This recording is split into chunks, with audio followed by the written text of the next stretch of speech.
Every measurement of the universe you have ever trusted was made from inside a void, not from neutral ground, not from some representative sample of the cosmos. The Milky Way sits near the center of the KBC Void, a structure 2 billion light-years across where galaxy density runs 19% below the cosmic average. Named in 2013, the implications are still being worked out. 330 million light-years away, the Boötes Void shows what that extreme looks like. 60 galaxies in a space where none were expected. A magnetic field detected in 2020 inches, a region where physics says nothing should survive. 40% of all ordinary matter found hiding across structures like it. Invisible for decades, while every telescope looked everywhere else. Tonight, we'll enter those voids. We'll follow the missing matter to where it went. We'll trace the field no one expected to find. And we'll reach the measurement that still doesn't close. The one that only resolves when you account for which void you are standing in. If this is the kind of night you return to, subscribe. It helps this quiet universe keep growing. Let's begin. There are 60 galaxies inside the Boötes Void. Nobody expected to find even one. When Robert Kirshner and his team announced the Boötes Void in 1981, they were describing a region of space 330 million light-years across, with a galaxy density approaching zero. A gap so large it broke every existing model of how the universe forms structure. The models predicted voids, yes, but nothing close to this size. And inside a void this extreme, every simulation agreed, you would not find organized structure. You would not find galaxies arranged into filaments. You would not find anything, because there was nothing to build from. The 60 galaxies are there. They have been confirmed in surveys conducted in the decades since the original announcement. And the part that changes everything is not their presence. It is their arrangement. Those 60 galaxies are not scattered randomly across the void's interior. They are organized, loosely, into a thread. A faint filament of structure, running through the deepest absence the observable universe has ever recorded. Something built a scaffold inside the emptiest place in the cosmos. The question that follows is not just, what built it? The answer to that is dark matter, and it will arrive shortly. The question is what this implies about every other void. The Boötes Void is the most extreme underdensity we know of. If even this void contains organized structure, filaments, and galaxies where none were supposed to exist, then the 80% of the universe that science has been calling nothing is not nothing at all. It is something the models had simply not thought to measure. But that is only the first layer of what the void contains. Because the galaxies inside the Boötes Void are not the most surprising thing found there. In 2020, using a network of radio telescopes spanning 8 countries, scientists detected something in the void's interior that the standard models had no mechanism to produce, and no framework to explain. That detection comes later. First, the question that the 60 galaxies force you to ask. If the emptiest void has structure, what does the average void contain? The answer starts with a single number, 1 hydrogen atom per cubic meter. And why that number is the beginning of the story, not the end of it.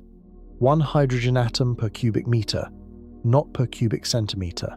Per cubic meter, a cube 1 meter on each side, somewhere in the interior of a cosmic void, containing a single proton drifting in complete silence. That is the standard definition of intergalactic emptiness. And for decades, it was the end of the conversation. 1 atom per cubic meter, nothing to study, nothing to measure, nothing to find. The textbooks wrote that number and moved on to the galaxies. Here is what the textbooks did not say. 1 atom per cubic meter, multiplied by the volume of the Boötes Void, produces roughly as many hydrogen atoms as several thousand suns. Not zero, not nothing, billions of atoms, distributed across a region of space 330 million light-years wide. The matter is real. It exists. It simply has no neighbors within reach, and that is a very different thing from not existing at all. But the atoms are only the surface of what was missed. When astronomers in the 1990 seconds completed the first serious census of where the universe's ordinary matter actually lives, they found a gap that should have been impossible. Roughly 40 to 50% of all the atoms predicted by Big Bang nucleosynthesis simply were not in the inventory. Not in galaxies, not in clusters, not in the cold gas clouds that fuel star formation. Half the universe's ordinary matter had no confirmed location. That is not a small rounding error. That is half the periodic table. Missing. It took until the early 2000s, with instruments sensitive enough to detect ultraviolet and soft X-ray absorption in the spectra of distant quasars, to find it. The missing atoms were in the intergalactic medium. In the diffuse, scalding hot gas filling the spaces between galaxies, including the spaces inside voids. Temperatures between 100,000 and 10 million Kelvin. Too hot to shine as stars, too diffuse to appear in X-ray images, too spread across the sky to show up in any single observation, invisible to every instrument built before the right one arrived. The void was not empty of matter. The void was full of matter that science had not yet learned to see. And here is the thing about that. The atoms in that gas, the warm, hot intergalactic medium, the WHIM, are not static. They are part of a system that has been moving, flowing, and organizing itself for 13 billion years. What drives that system, and where it is going, is the story of why the void is not background. The void is the engine. But before the engine, the frame it runs in, because the cosmic web that makes voids possible is itself one of the most counterintuitive structures in nature. The universe, at its largest scale, looks nothing like what most people imagine. It is not a fog of galaxies, spread evenly across space like stars across a clear night sky. It is a web, a three-dimensional network of filaments, walls, and nodes, with vast hollow regions between every thread. The filaments are roads. The nodes are intersections where filaments cross and galaxy clusters accumulate mass. The walls are thin sheets connecting filaments at their edges, and the voids, the regions the web encloses, occupy roughly 80% of all volume. The structure was not designed. It was inevitable.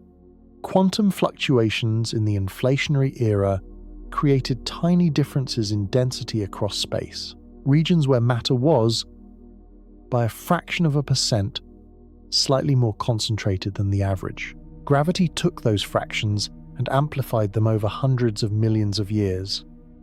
And the universe sorted itself into two populations: the structures, where matter fell inward, and the voids, where matter fell outward toward the structures.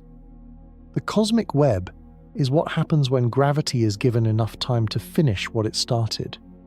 Here is the part that inverts the intuition. The voids are not where the universe ran out of ideas. The voids are where the universe's most fundamental process, the large-scale redistribution of matter under gravity, is still most clearly operating. In a galaxy cluster, the gravitational dynamics are complex, non-linear, chaotic from mergers and accretion, and turbulent gas physics. In a void, the dynamics are clean. The matter drifts gently outward along the dark matter density gradient at velocities of a few hundred kilometers per second, following a force field that has been set since the first structures formed. The void is the universe's simplest environment, not its most complicated one. And because the void is simple, it is a better laboratory than the cluster. The shape of a void, whether it is round or slightly elongated, how steeply its density rises toward its walls, encodes information about dark energy, the matter-power spectrum, and the growth rate of structure that is extremely difficult to extract from the noise of dense environments. Voids are not where the science stopped. They are where the cleanest science is now possible. That is a reversal the field is still absorbing. The part of the universe that textbooks called featureless is turning out to be the part where the measurements are most precise. And one of those measurements, a measurement made possible only because voids exist, produced the most uncomfortable number in modern cosmology. We will reach that number, but first, there is something voids do to light that enters them, something that was predicted in 1968, ignored for decades, and has now been measured at a scale that changes how we interpret every photon arriving from the distant universe. In 1968, Martin Rees and Dennis Seimer published a theoretical prediction that most of the community considered too small to matter. They had been working through the consequences of photons crossing regions of space where the gravitational potential changes over time. In a static potential, a stable galaxy cluster, for instance, a photon falling in gains energy, then loses exactly that energy climbing out. Net effect, 0. But in a void, the potential is not static. As the universe expands and dark energy pushes the void's interior further apart, the potential well becomes shallower while the photon is still crossing it. The photon enters, gains a small amount of energy from the local potential, but exits into a well that has grown shallower than the one it entered. The exchange is not symmetric. The photon comes out with slightly less energy than it went in with. Not by much. The effect is tiny for any single photon crossing any single void. But the cosmic microwave background, the ancient light from 400,000 years after the Big Bang, now arriving from every direction, has crossed every void along every line of sight to every part of the sky. Each crossing left a faint imprint. The aggregate of those imprints should appear as a temperature correlation. Where there are large voids, the CMB should be very slightly colder. For decades, the effect was considered undetectable. Then surveys became large enough to test it.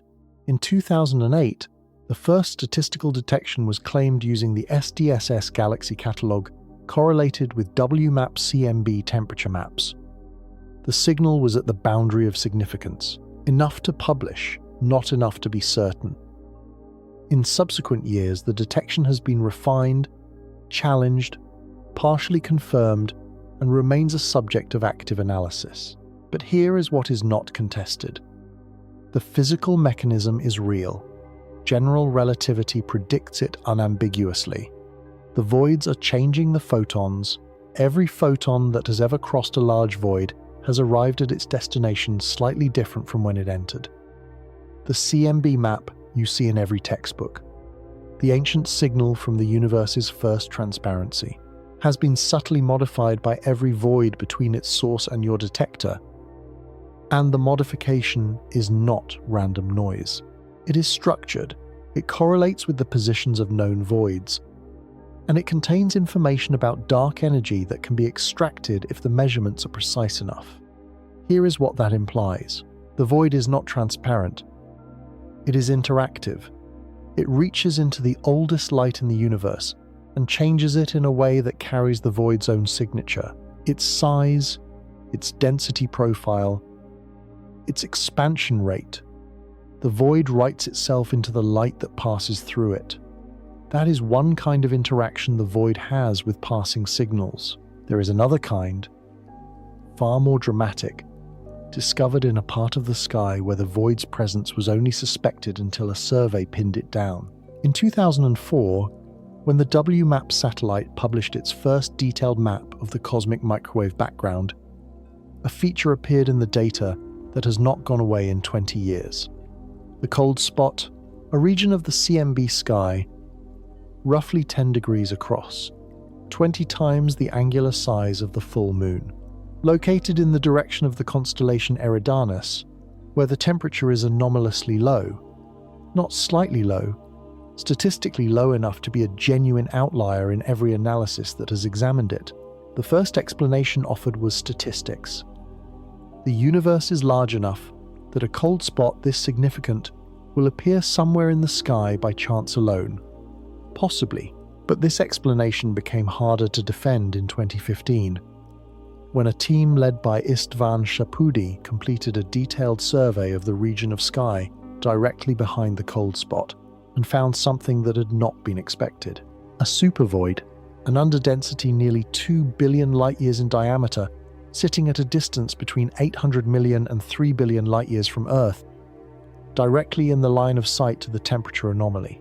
The Eridanus supervoid, one of the largest underdensities ever catalogued, with a galaxy deficit of approximately 20% relative to the cosmic average. The mechanism connecting the supervoid to the cold spot is the integrated Sachs-Wolf effect. The same physics Rees and Siama described in 1968 applied to a much larger structure. A photon crossing a 2 billion light-year void in a dark energy-dominated universe should emerge measurably cooler than one that didn't cross the void. And there, in the data, is a cold spot. And there, in the same location, is a supervoid. The problem: the supervoid is not quite big enough, by most estimates, to explain the full magnitude of the cold spot. It accounts for perhaps 20 to 30% of the temperature anomaly. The rest is unaccounted for. So the cold spot remains open. Part of it is the void's fingerprint, confirmed, measured, physically real. Part of it is something else, unidentified, persistent, pointing toward an explanation the standard model has not yet produced. The void is present in the oldest light in the sky. Its signature is there, but the signature is larger than the void should make. That gap between the void's confirmed contribution and the full anomaly is one of the places where cosmology is currently waiting for better data. And while that data is being gathered, there is a different kind of void fingerprint that has been hiding for 40 years in the movements of galaxies around us. For most of the 20th century, astronomers studying the Milky Way's motion through space focused almost entirely on what was pulling it. The Great Attractor, a massive gravitational concentration hidden behind the plane of the Milky Way's own disk, invisible in optical light because of intervening dust and stars, was identified in the 1,980 seconds as the primary driver of the local group's motion. The Milky Way and its neighbours stream toward the Shapley supercluster at roughly 600 kilometers per second. The pull is enormous. The math was clear. The story seemed complete. It wasn't. In 2017, a team led by Yehuda Hoffman published a paper in Nature Astronomy introducing a structure that had been operating invisibly for billions of years. A massive void located roughly 600 million light-years away, in the direction of the constellations Gemini and Cancer, exerting a force on the Milky Way in the exact opposite direction from the Great Attractor. Not a repulsive force in any exotic sense. A gravitational force, or rather, the absence of one. The void's mass deficit is large enough that the net gravitational force from that region of sky effectively pushes the Milky Way away from it, the same way the absence of a wall lets air pressure push you through a door. The Milky Way has two drivers. One pulls, one pushes. Together they define our trajectory through the cosmic web. The pulling one was discovered 40 years ago. The pushing one of void was discovered 9 years ago. Here is what that means for the broader story. The motion of your galaxy, the trajectory that has been carrying the Sun, the Earth, and every living thing that has ever existed to a new position in the cosmos for 4.5 billion years. That trajectory has been shaped, in part, by a void that is 600 million light-years away. Not by a concentration of mass, by an absence of mass, by the nothing that was there instead of something. The void is not passive, it has been steering you. And there is one more active role the void plays, one that took decades to notice, because it required mapping not just the motion of galaxies near the void, but the distribution of galaxies we live among. Because in 2013, a team working through survey data made a discovery that almost nobody outside of cosmology has absorbed. A discovery about our address. In 2013, Ryan Keenan, Amy Barger, and Lennox Cowie published an analysis of galaxy distributions within roughly 2 billion light-years of the Milky Way using data from several large photometric surveys. The finding was not what they expected. The region of space we occupy is not in a typical filament. It is not near a cluster. It is inside a void, a large, well-defined underdensity that the team named the KBC Void after their initials. Its proposed diameter, approximately 2 billion light-years, making it the largest proposed void structure in the observational literature. The Milky Way sits not at the edge of this void, not at its wall, but roughly near its center, surrounded in all directions by space that is approximately 20% less dense than the cosmic average. The nearest regions where galaxy density returns to normal, the walls of the KBC Void, are 250 million light-years away. The structures at those walls include the Perseus-Pisces supercluster, the Shapley concentration, the Centaurus supercluster. Enormous accumulations of mass, clearly visible in surveys of the local universe, sitting at the edges of a vast underdensity that we are inside. Here is the part that goes further than just our address. The Hubble constant, the number that describes how fast the universe is expanding, has two conflicting measured values. Measure it locally using Cepheid variable stars and type Ia supernovae in nearby galaxies, and you get approximately 73 kilometers per second per megaparsec. Measure it from the cosmic microwave background, and you get 67. The discrepancy is roughly 8%. It has not gone away as the measurements have improved. It has sharpened, and it is one of the most significant unresolved tensions in modern physics. If we are inside a large void, the local measurement is biased. Voids expand faster than the cosmic average. Matter streams outward from the void center, adding a small velocity component to the recession of every nearby galaxy. A scientist inside a void, measuring local expansion rates, would infer a Hubble constant slightly higher than the true global value. The KBC Void, at its proposed size and depth, could account for several kilometers per second per megaparsec of the discrepancy. Not all of it, but enough that the void's existence changes how the tension is interpreted. We may have been measuring the universe's expansion rate from inside an anomaly without knowing the anomaly was there for the entire history of modern cosmology. That is not a comfortable thought, and it is only the first of two tensions the void touches. The second one, the S8 tension, concerns the amplitude of matter clustering, and its connection to the KBC Void is independent, built on completely different data pointing to the same address.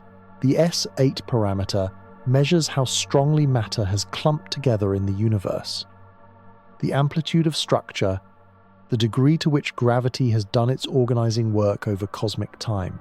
It is measured independently in two ways: from the cosmic microwave background, which records the initial conditions of the universe and predicts how clustered matter should be today, and from weak gravitational lensing surveys, which measure the distortion of distant galaxy shapes by intervening mass and read the clustering amplitude directly from the late universe. Two methods, two datasets, same quantity, different answers. The weak lensing surveys consistently find that matter in the late universe is less clustered than the CMB model predicts, a discrepancy of 2 to 3 standard deviations persistent across multiple independent surveys conducted with different instruments in different hemispheres. This is the S8 tension, and the KBC Void offers a partial explanation here as well. Independent from the Hubble tension, built on different physics, but pointing at the same location. If we are inside a large underdensity, the matter density field within our observable volume is systematically lower than the cosmic average. Weak lensing surveys draw most of their signal from the universe within a few billion light-years, well within the scale of the KBC Void. A void of the KBC's proposed size would suppress the measured lensing amplitude, making matter appear less clustered than it truly is on the largest scales, producing exactly the kind of low S8 measurement the surveys observe. Two separate tensions in the standard model. Two independent measurement methods pointing to a deficit, both partially explained by the same large-scale underdensity surrounding the Milky Way. Both consistent with the possibility that the environment we measure from is not the typical environment we have been assuming. The universe may have been giving us the same answer in two different languages, and that answer is, you are inside an anomaly, and your measurements have been colored by it since the beginning. Here is the thing about both tensions. They are not resolved. The KBC Void explains part of each, not all of it, which means that even after the Void's contribution is properly accounted for, something will remain. Something in the standard model will still not add up. Whether that remaining discrepancy is measurement error, systematic bias, or genuine new physics, is the question that the next generation of surveys is being built to answer. But while the surveys are being built, there is a different kind of void science that has already produced a result nobody expected. A result about the oldest transition in cosmic history, and the role the void played in it. Before the first galaxies ignited, the universe was dark. Not metaphorically, literally dark, filled with neutral hydrogen gas that blocked most of the light from the few sources that existed. This era, the Cosmic Dark Ages, lasted from roughly 400,000 years after the Big Bang until the first stars and quasars produced enough ultraviolet radiation to ionize the surrounding gas and make the universe transparent. That process, reionization, did not happen simultaneously everywhere. It began near the first luminous sources, quasars forming at the intersections of protofilaments, galaxies assembling in the densest regions of the early cosmic web. From those sources, bubbles of ionized hydrogen expanded outward at the speed of light, growing, merging, eventually covering the entire sky. Reionization completed somewhere between 500 million and 1 billion years after the Big Bang, and when it ended, the intergalactic medium was permanently changed. The voids were the last territory to be reionized. Not because they lacked exposure to UV radiation. The photons from the surrounding sources reached the void interiors easily, since the void gas was sparse and offered little resistance. But the voids were far from the sources. The UV background had to travel hundreds of millions of light years from the galaxies at the void walls to reach the void's deepest interior. The void center was shielded by distance, not density. Here is what was found in the spectra of distant quasars. The Gunn-Peterson troughs the complete absorption of quasar light by neutral hydrogen in the foreground intergalactic medium, end at different redshifts along different lines of sight. Some lines of sight show reionization completing earlier, some later. And the lines of sight where reionization completed last tend to pass through the regions that would become large voids in the present-day universe. The void was the universe's last holdout of the neutral era. The last hydrogen to be ionized anywhere in the cosmos was inside the voids. The void witnessed the universe's final transition from opaque to transparent. It was the slowest place to change, and the gas inside it, ionized at last by photons that had traveled the void's full diameter to reach the interior, entered the modern era already different from the gas outside, with a slightly different ionization history, a slightly different thermal state, a slightly different composition of heavy elements deposited by the few galaxies that had formed inside. The void's interior has been carrying this signature for over 12 billion years. It is written into the temperature and ionization state of the WHIM, faint but in principle detectable in the most sensitive absorption line surveys. The void does not just exist in the present, the void has a history. And that history reaches back to the moment the universe last changed its fundamental state. Right now, passing through your body, approximately 65 billion solar neutrinos per square centimeter are crossing every second. Not through the room, through you, through every atom in your body, with no interaction, no energy deposit, no trace, Your body does not notice them, but they are there, all the same, in numbers that are difficult to hold in the mind. Solar neutrinos are not the most numerous ones. The universe contains a background of relic neutrinos. Produced in the first second after the Big Bang, the neutrino counterpart to the cosmic microwave background, at a density of roughly 336 per cubic centimeter, everywhere in the universe. Every cubic centimeter of space, inside a galaxy cluster, in the core of the Sun, in the deepest interior of the Boötes Void, 336 relic neutrinos per cubic centimeter. Always, because neutrinos interact with almost nothing and cannot be concentrated by any gravitational structure, any magnetic field, any process in the universe that operates on matter. The void is as full of relic neutrinos as the most densely packed environment in the cosmos. Full is not a metaphor. 336 per cubic centimeter is a number, not a rhetorical gesture. Add the cosmic microwave background photons, roughly 410 per cubic centimeter, the ancient light of the Big Bang now diluted to microwaves but still omnipresent. And every cubic centimeter of the deepest void contains over 700 particles and photons, with no connection to local density, no mechanism to be absent from any region of space, no way to be less present in the void than anywhere else. The void contains, in every cubic centimeter, the most ancient particles in existence. It is saturated with the relics of the Big Bang's first second. And those relics are not merely present, they carry information. The cosmic neutrino background's temperature, spectrum, and distribution encode properties of the early universe that are inaccessible by any other measurement. The CMB photon background has been mapped in extraordinary detail and is our primary window into the first 400,000 years of cosmic history. Both of these, the most information-rich signals in cosmology, permeate the void with the same density as they permeate everything else. The void is not a region where the universe's messages are absent. The void is a region where they have fewer competing signals. In that sense, the void is among the cleanest receivers in the cosmos.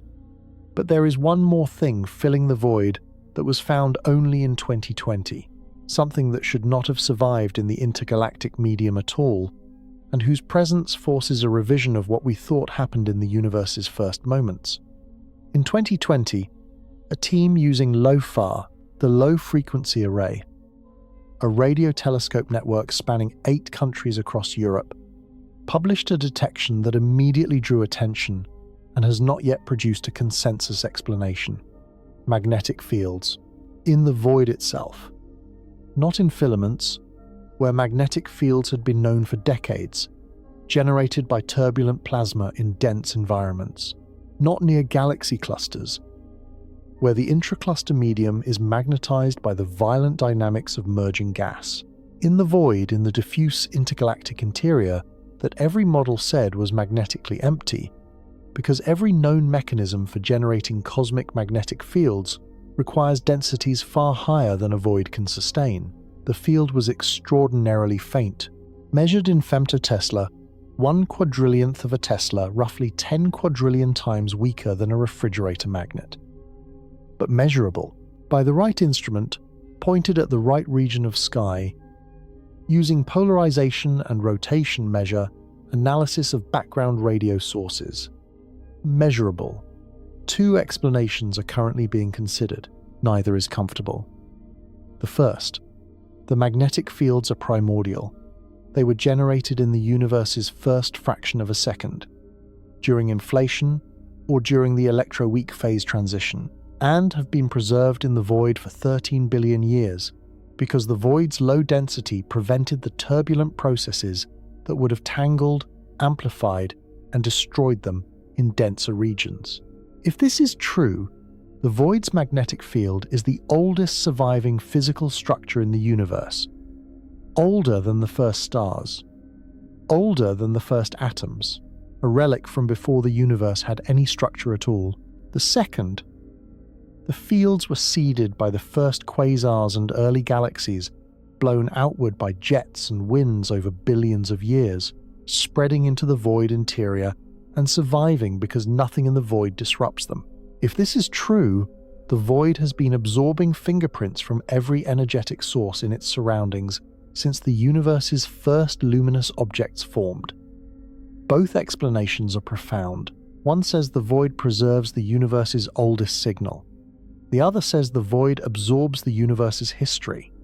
The data from 2020 cannot distinguish between them. The square kilometer array, currently under construction, may be able to, measuring the coherence length and spectral properties of the field with enough precision to determine its origin.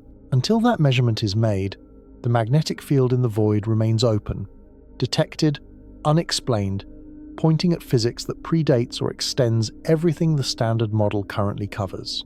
The void has a magnetic field. Nobody knows where it came from. That is where the science stands. Here is a problem that embarrassed cosmology for more than a decade. The Big Bang model predicts, with precision, how much ordinary matter, baryons, the protons and neutrons that make up atoms, should exist in the universe. The prediction is anchored in observations of light element abundances and the CMB power spectrum, and it is one of the most firmly established numbers in cosmology. When astronomers in the 1990 seconds counted the baryons they could actually find, in galaxies, in stars, in galaxy clusters, in the cold gas of galactic disks, they came up roughly 40 to 50% short. Half the universe's atoms had no confirmed location. This is not a measurement error that gets corrected by building a better telescope. This is half the periodic table, systematically absent from every survey conducted for a decade.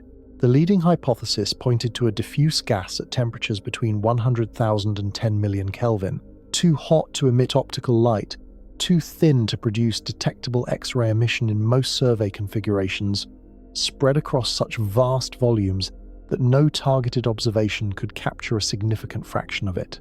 Simulations of large-scale structure formation predicted that the kinetic energy released during the collapse of matter into filaments and clusters should have shock-heated the surrounding intergalactic gas to exactly this temperature range. The gas should be there. It was simply invisible. The first direct detections came in the early 2000s, using far ultraviolet and soft X-ray absorption spectroscopy. The spectra of distant quasars showed absorption features at specific wavelengths corresponding to highly ionized oxygen and other heavy elements at high temperatures. The signature of hot gas in the foreground intergalactic medium. The detections were tentative, contested, then replicated in independent datasets. By the 2010 seconds, the missing baryons had been found in the warm-hot intergalactic medium, the WHIM, spread throughout the intergalactic volume, including the interior of voids. 40% of the universe's ordinary matter was in the void, not hiding in some exotic form, not requiring new physics, in the hot, diffuse, nearly invisible gas, filling the spaces that had been labeled empty on every map. Here is what this forced astronomers to revise. The standard picture had the universe's atoms primarily in galaxies and clusters. In the bright, visible structures that surveys had been mapping for a century, the corrected picture has most of the universe's ordinary matter in the intergalactic medium, in the spaces between structures, in the gas too hot and too thin to have appeared in any previous survey. The void, the region science had written off as irrelevant, was where most of the universe's atoms actually lived.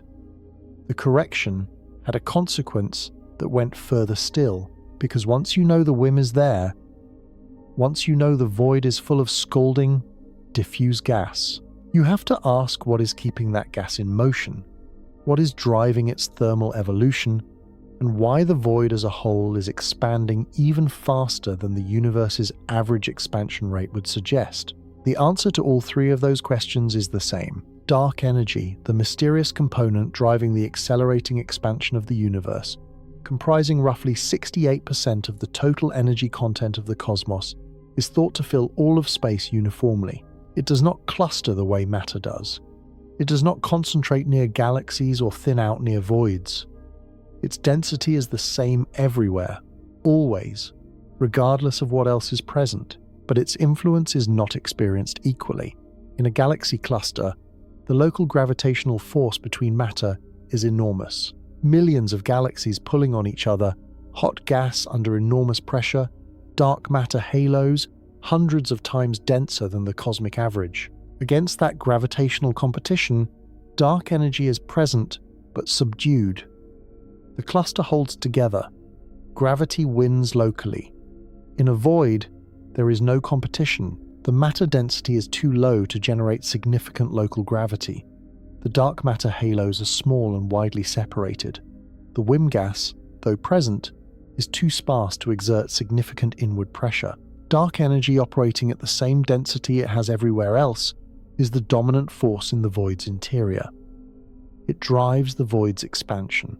It determines the motion of whatever sparse material exists inside.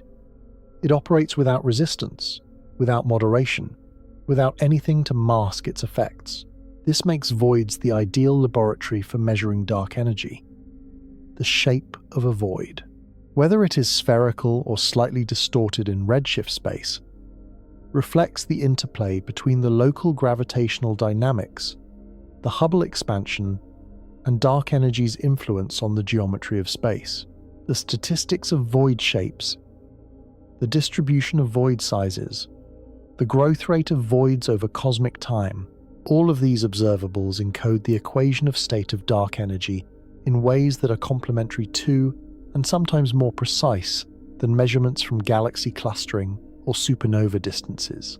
In 2016, the Dark Energy Survey demonstrated that void statistics could constrain the dark energy equation of state at a level competitive with traditional methods.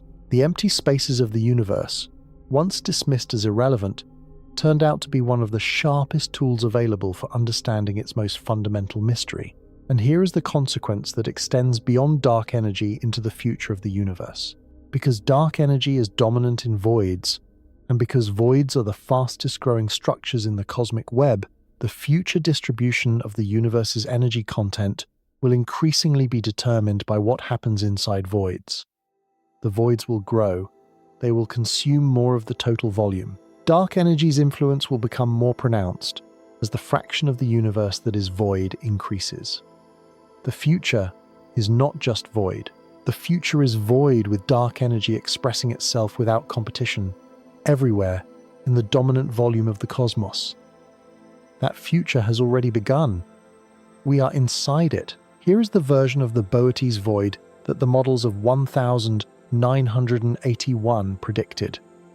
Uniform, featureless, a smooth gradient of low density from the void center to the void walls. Here is what the Boötes Void actually contains.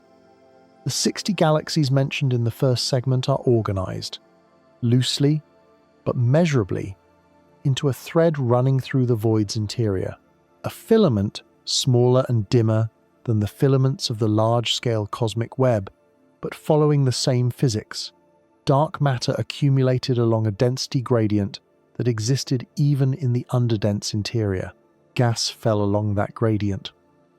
Stars formed, a galaxy appeared, then another, then a loose chain of them, extending through the void's interior in a structure that no model of 1981 had included in its predictions. And the Boötes Void is not unique in this. It is the clearest example because it is the most extreme void and therefore the most closely studied. But the phenomenon is general. Simulations of void interiors, run at the highest resolutions currently achievable, show a nested hierarchy. Inside every large void, there are smaller voids. Between those smaller voids, there are faint internal filaments. At the intersections of those internal filaments, there are tiny galaxy groups, not the rich clusters of the cosmic web's major nodes, but organized groupings of a few galaxies, following structure that mirrors the large-scale web in miniature. The cosmic web repeats itself inside its own voids. At a smaller scale, with lower density, with slower dynamics, but recognizably the same pattern. The same gravitational instability that built filaments across hundreds of millions of light years also built filaments across tens of millions of light years, inside the regions those large filaments enclosed. Why? Dark matter. Dark matter follows gravity everywhere, at every density, with no threshold below which it stops working. Even in the most underdense regions, dark matter halos accumulate material, slowly, at a rate set by the local density, and provide the gravitational skeleton for gas and eventually stars to follow. The void is not too empty for dark matter to act. Nothing is. The galaxies that form inside voids are different from galaxies that form in filaments and clusters because the conditions are different. Less disruption, more gas, slower evolution. But the process is the same process. The physics does not pause because the density is low. Here is the question this raises about the void as a whole. If voids contain nested filaments, and those filaments contain galaxy groups, and those galaxy groups contain dark matter halos, and those halos contain gas, and that gas is ionized and hot and permeated by magnetic fields. In what sense is the void empty? In what precise, physically meaningful sense does the word empty describe a region of space that contains all of these things? The answer, when you press it, is in the sense that the galaxy density is lower than average. That is the only operationally defensible definition. And a lower than average galaxy density is a very different thing from nothing. Voids do not form all at once. They grow. The process begins with a fluctuation smaller than a decimal point, a region in the early universe where the matter density is, by a fraction of a percent, below the average. That fraction is the seed. What gravity does with it over billions of years is the story. In overdense regions, matter falls inward. In the protovoid, the net gravitational force points outward. The surrounding denser structures pull the local matter toward them, draining the interior. The protovoid becomes less dense. As it becomes less dense, its gravitational pull on its own matter weakens further, and material drifts away more easily. The process is self-reinforcing. Underdensity leads to drainage. Drainage leads to greater underdensity, which leads to faster drainage. The void does not need to be initiated. It needs only to begin, and physics does the rest. Across billions of years, at velocities of a few hundred kilometers per second, this process has built the voids we observe today from fluctuations that were fractions of a percent in the early universe. And the process encodes information. The growth rate of voids is sensitive to the balance between the matter density, which determines how strongly gravity organizes matter into structures, and dark energy, which drives the overall expansion and affects how quickly structure forms. Different dark energy models predict different distributions of void sizes, different growth histories, different shapes. By counting voids of each size at different epochs and comparing to model predictions, cosmologists constrain dark energy with an independent measurement that has different systematic uncertainties from every other method. Here is the projection that follows from the growth rate measurements. The universe is becoming more void. The fraction of total volume occupied by voids is increasing. The walls between adjacent voids are thinning. The filaments are becoming more isolated. The clusters at the cosmic web's nodes are growing more massive and more separated from each other. The structure is sharpening. The overdense regions becoming more extreme, the underdense regions becoming larger, driven by the same self-reinforcing dynamics that have been operating since the first fluctuations. And dark energy is accelerating this process. By driving the expansion of the void from the inside, dark energy ensures that the void grows faster than gravity alone would produce. The future contains fewer, larger voids. The cosmic web will eventually fragment into isolated island structures separated by voids so large that light from one island cannot reach another within the remaining age of the universe. The void is not the background. The void is the future. It is the state toward which the universe is moving, 100 billion years at a time, As the filaments thin and the walls dissolve, and the space between things grows, until there is nothing between things to measure anymore. But the void that fills the future is not empty. It is full of everything the universe has always been made of, distributed across scales so large that the word density loses its practical meaning. Dark matter, dilute beyond any instrument's reach. Relic neutrinos, unchanged from the first second. CMB photons, redshifted to wavelengths longer than any galaxy cluster. Dark energy, still operating, still expanding, still the dominant component. In every direction, forever. The void grows, and it carries the universe with it. There is a galaxy, identified in modern surveys, sitting in a void region where its nearest comparable neighbor is over 30 million light-years away. No major mergers in its history, no minor mergers, or so few that their cumulative effect is negligible. No passage through the hot gas of a cluster, no tidal distortion from a passing galaxy group, no ram pressure stripping from any dense environment. It has been effectively isolated since long before the Earth formed. Its evolutionary history is entirely self-determined, and it is still making stars. Actively, abundantly, at a rate that a comparable galaxy inside a cluster would not sustain, because cluster galaxies of its mass and age have, in most cases, been quenched, their gas stripped or exhausted, their star formation histories ended. The void galaxy's gas reservoir is intact, its disk structure is undisturbed. It is blue because blue light comes from young hot stars, and young hot stars come from ongoing star formation, and ongoing star formation comes from gas that has not been lost. This is the pattern observed across entire populations of void galaxies. The Void Galaxy Survey, published in a series of papers beginning in the early 2010 seconds, characterized hundreds of galaxies in confirmed void regions and found systematic differences from galaxies in denser environments. More star-forming, bluer, more likely to be spirals, with larger neutral hydrogen reservoirs relative to their stellar mass. The void protected its galaxies, without gravitational harassment, without the hot gas and tidal forces of dense environments. Void galaxies held onto the raw materials of star formation long after their cluster counterparts had run dry. The void is gentle, and in that gentleness, it has preserved something. But here is the part that didn't fit the models.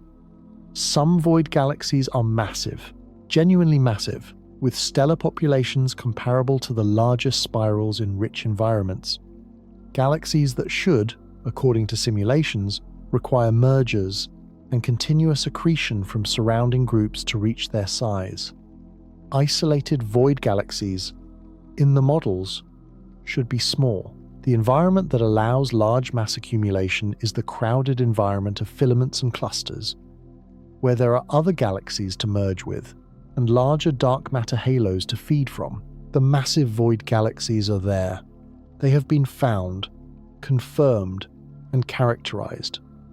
They do not fit the expected size for their environment. The models have not yet produced a satisfying explanation for how they grew so large in a place that should have limited their growth. And below the massive void galaxies, in the deepest quiet of the void's interior, there is a category of object even harder to explain. Galaxies so faint, so diffuse, so spread across space that they were invisible until instruments sensitive enough to find them were built.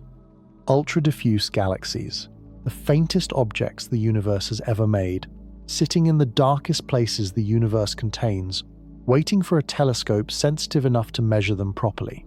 Those telescopes are now being built. What they find in the void's ultra-diffuse population may be one of the cleaner measurements of dark matter's properties that astronomy has ever produced. Ultra-diffuse galaxies are not small. Their total extent, the volume of space they occupy, is comparable to the Milky Way's disk. What they lack is mass. Their stellar content is comparable to a dwarf galaxy. Millions of stars where the Milky Way has hundreds of billions spread across a region the Milky Way's size. The result is a surface brightness so low that these galaxies blend almost perfectly into the background sky. In most surveys conducted before 2015, they simply did not appear in the catalogues. They were there. They had always been there. They were invisible because no instrument built before the modern generation of wide-field, deep imaging telescopes was designed to find extremely faint extended objects against a bright foreground sky. When astronomers began specifically searching for ultra-diffuse galaxies inside void regions, where the absence of dense environment simplifies the search, with fewer bright foreground sources to confuse the signal, they found them. Void UDGs, sitting in some of the most isolated positions in the observable universe, with no neighbors and no detectable external perturbation of any kind. How did they get there? The leading explanation is that they are failed galaxies, objects that formed inside dark matter halos large enough to eventually support significant star formation, but that failed to convert their gas efficiently. The cause is debated. Early reionization shutting off gas accretion before the halo grew large enough, supernova feedback expelling gas faster than it could be replenished, angular momentum preventing collapse. Whatever the cause, the dark matter halo grew. The stars did not. The stellar population that formed spread slowly across the halo's volume, producing a galaxy-sized object with a dwarf's worth of stars. Here is why this matters beyond the question of formation. Dark matter halos around ultra-diffuse galaxies can, in principle, be measured through weak gravitational lensing, even when the visible stellar content is nearly zero. A large dark matter halo bends background light in a characteristic, detectable way. In a void, where there are no surrounding massive structures to contaminate the lensing signal, the measurement would be cleaner than almost anywhere else in the sky. Stacked lensing measurements of void UDG samples have been attempted. The halos appear to be present. The signal exists in the data. The current data sets are not deep enough to measure the halo masses with the precision needed to distinguish between dark matter models, but the Vera Rubin Observatory's LSST will produce lensing catalogues of unprecedented depth. And void UDGs are among the priority targets for dark matter characterization in its early science program. The faintest galaxies are in the darkest places. And those dark places may be where we finally measure dark matter precisely enough to understand what it actually is. Long before the first galaxy formed, before the first star, before the first atom, the universe was filled with a hot plasma in which sound waves traveled.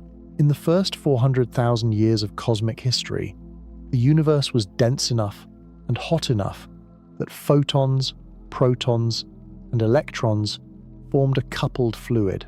In that fluid, gravity created overdensities that attracted more matter, while radiation pressure pushed back. Acoustic waves, pressure fluctuations traveling outward from every concentration of mass, at speeds approaching half the speed of light. Those waves propagated for 400,000 years. Then the universe cooled enough for electrons and protons to combine into neutral hydrogen atoms. The plasma dissipated. The photons decoupled and streamed freely outward. They are the cosmic microwave background. And the sound waves froze where they were, locked into the distribution of matter at the moment of recombination. The frozen waves left a record, the baryon acoustic oscillation scale, at a distance of roughly 500 million light-years from any concentration of matter. There is a slight statistical enhancement in galaxy density. The ring of the frozen sound wave, preserved in the large-scale structure for 13 billion years, this signal appears in voids. When astronomers measure correlation functions using void positions, statistical analyses of how voids cluster relative to each other and relative to the surrounding galaxy distribution, they find the BAO peak. The same acoustic scale that appears in galaxy clustering statistics appears in void statistics, shifted and reflected, but present. The voids carry the acoustic signature of the early universe because both voids and structures were shaped by the same initial fluctuations, the same frozen moment at recombination. Here is what this makes possible. BAO measurements from voids are independent from BAO measurements from galaxies. They have different systematic errors, different selection effects, different sensitivities to the cosmological parameters. When you measure the acoustic scale using voids and compare it to the measurement from galaxies, and both agree, the combined constraint on dark energy and the matter density is tighter than either could produce alone. The void is not just a complement to the cosmic web, it is an independent measurement of the same underlying physics. The universe's first sound is preserved in the emptiness. The void holds the echo of something that happened 400,000 years after the Big Bang, and cosmologists are reading that echo with precision instruments today, using the positions of absences to hear a sound that the entire universe produced 13 billion years ago. That is what the void contains, below the galaxies and the gas and the dark matter and the neutrinos and the magnetic fields. It contains the universe's memory. The void is not static, it is actively participating in the redistribution of matter across the entire observable universe. Right now, in real time, matter flows from the void's interior outward. Along the dark matter density gradient, following the gentle slope from the underdense center toward the denser walls, the velocities are modest, a few hundred kilometers per second, fractions of the speeds involved in cluster mergers or gas accretion, but sustained over billions of years, those velocities have moved significant mass from the void interior into the surrounding filaments and clusters. The flow is directly measurable, the peculiar velocities of galaxies near the boundaries of large voids. Their motions relative to the smooth background expansion show a systematic outward drift toward the surrounding structures. The measurement is clean in large void surveys, visible as a coherent pattern in the galaxy velocity field. The void is draining into the filaments, into the clusters, into the massive structures at the cosmic web's nodes. Here is the consequence that inverts the usual picture of structure formation, the most massive galaxy clusters in the universe. The concentrations of thousands of galaxies, hot gas, and dark matter that represent the cosmos's most extreme structures did not build themselves from the matter that was always nearby. They built themselves partly from matter that flowed out of the surrounding voids over billions of years. The accumulation of mass in clusters and the draining of mass from voids are not two separate processes. They are the same process, seen from two different vantage points. You cannot understand the growth of the universe's most massive structures without understanding the voids that surround them. The void is the source. The cluster is the destination. The filament is the channel between them. All three are parts of a single system in which mass flows from regions of low density to regions of high density constantly along the dark matter skeleton of the cosmic web at speeds too slow to notice in any human lifetime, but measurable in the statistics of galaxy surveys that span billions of years of cosmic history. The void feeds the cluster. The cluster grows because the void empties, and as the void empties, it grows larger, and as it grows larger, the flow accelerates, and as the flow accelerates, the cluster grows faster. The process is self-reinforcing in both directions simultaneously. The void becoming more void because the cluster is growing, and the cluster growing because the void is becoming more void. The universe is sorting itself, in real time, into more extreme versions of what it already is. Voids are not permanent. They grow, and as they grow, adjacent voids eventually encounter each other's boundaries. What happens when two voids meet? Not a collision in any dramatic sense. No shock waves, no energetic transients, no visible signal at any wavelength. What happens is the dissolution of the wall between them, the filament or sheet of galaxies that separates the two underdense regions, as both voids drain matter from it simultaneously. Over hundreds of millions of years, the wall thins, the galaxy density in the separating filament drops. If both voids are large enough and their expansion continues long enough, the wall dissolves entirely, and the two underdensities merge into a single, larger void. This process has almost certainly produced the largest voids we observe today. The KBC Void, 2 billion light-years in diameter, is probably not a single primordial underdensity that grew in isolation. It is more likely the product of multiple earlier, smaller voids whose separating walls drained away over billions of years, coalescing into the large-scale underdensity that surrounds us now. The process is ongoing. Right now, voids in the observable universe are expanding, approaching each other's walls, and in some cases beginning the slow merger that will eventually produce a single, larger void where two smaller ones existed. No survey has observed this process from beginning to end because the timescales are hundreds of millions of years. But the signature of past mergers is visible in the statistics of void sizes. The distribution is not what simple growth models predict, and the deviation points toward a history of mergers. And the consequence of void mergers for the future is clear: fewer, larger voids, with more of the total cosmic volume occupied by the underdense interior, and the surviving structures concentrated in thinner, more isolated filaments with larger distances between them. The void merger is the quietest event in cosmology. No instrument has photographed one. No astronomer has observed one in progress. But every large void we see is the end product of a series of events that reshaped the large-scale structure of the observable universe, silently, over billions of years, without leaving any visible record except the size distribution of the voids themselves. The paradox of void science is that you must use the presence of something to measure the absence of everything. Voids are defined by what is not in them. There is no void signal, no void emission, no void radiation to point a telescope at. You find voids by mapping the structures surrounding them, looking for the gaps in the galaxy distribution, and characterizing the gaps by their size, shape, and density profile. In 1981, this required a team of astronomers, a single telescope, and years of spectroscopic observations of individual galaxies. The Boötes Void was found by accident in a survey that had a different primary goal.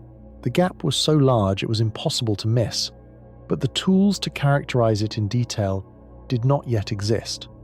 4 decades later, the tools have become extraordinary.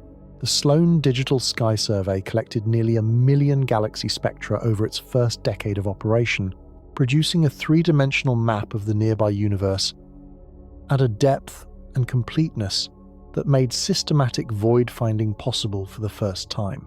The SDSS Void Catalog contains thousands of confirmed voids, their sizes and shapes measured, their galaxy populations characterized, their density profiles fitted to cosmological models. The Dark Energy Survey extended the reach with photometric redshifts for hundreds of millions of galaxies, enabling void surveys at cosmological distances. DESI, the Dark Energy Spectroscopic Instrument, operating at Kitt Peak National Observatory, has collected over 40 million galaxy spectra in its first 2 years, building the largest void catalogue ever assembled with statistical power sufficient to constrain the dark energy equation of state independently of all other methods. And gravitational lensing adds a completely independent window. The weak lensing signal around voids, the slight demagnification and distortion of background galaxy shapes as light passes through the underdense region, was first detected at high significance in 2016 and has since been confirmed in multiple independent surveys. This measurement directly maps the dark matter distribution inside and around voids, separate from any galaxy light, providing a cross-check that is free of the biases that affect galaxy-based measurements. 3 independent techniques, 3 completely different physical mechanisms triangulating on the same structure. The void that was found by accident in 1981 is now one of the most precisely characterized structures in observational cosmology. And the more precisely it is characterized, the more things appear inside it that were not supposed to be there. The next decade of void science is already designed and partially deployed. The instruments that will answer the open questions, the primordial versus galactic origin of the void magnetic fields, the full contribution of the KBC Void to the Hubble and S8 tensions, the dark matter properties revealed by void ultra-diffuse galaxies are either in space or approaching first light. Euclid, launched in 2023, will map the shapes and positions of billions of galaxies across 10 billion years of cosmic history. Its weak lensing measurements will characterize the dark matter distribution inside and around thousands of confirmed voids, measuring the density profiles with enough precision to distinguish between dark matter models. Its baryon acoustic oscillation measurements from void statistics will constrain the dark energy equation of state independently of galaxy clustering. With error bars comparable to the CMB, the Vera Rubin Observatory's LSST will image approximately 20 billion galaxies over 10 years, from the Andes of Chile, producing photometric redshifts accurate enough for void finding at cosmological distances and galaxy shape measurements, sensitive enough to detect the void lensing signal in individual voids rather than requiring statistical stacking. Void statistics from LSST will produce constraints on dark energy that are independent of all previous methods and will include the void ultra-diffuse galaxy population as a dedicated science target. The square kilometer array, when its low-frequency array reaches full sensitivity, will measure the polarization properties of the intergalactic magnetic field in enough detail to determine whether the void's magnetic field is primordial or seeded by early galaxies. That single measurement resolves an ambiguity that has existed since the LOFAR detection in 2020, either confirming a magnetic structure from before the first stars or ruling it out and redirecting the search for the field's source. And the KBC Void itself will be mapped in 3 dimensions with enough precision within the next several years to determine whether its density profile matches standard cosmological predictions or requires a revision. The Hubble Tension and the S8 tension will each be decomposed into their local void contribution and their potential new physics component. The most significant unresolved anomalies in modern cosmology will have a cleaner accounting. The void was found by accident.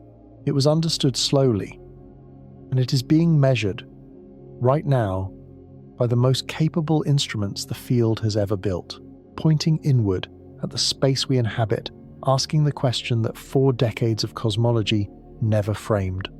What fills the void? The answer, it turns out, is most of what the universe is made of.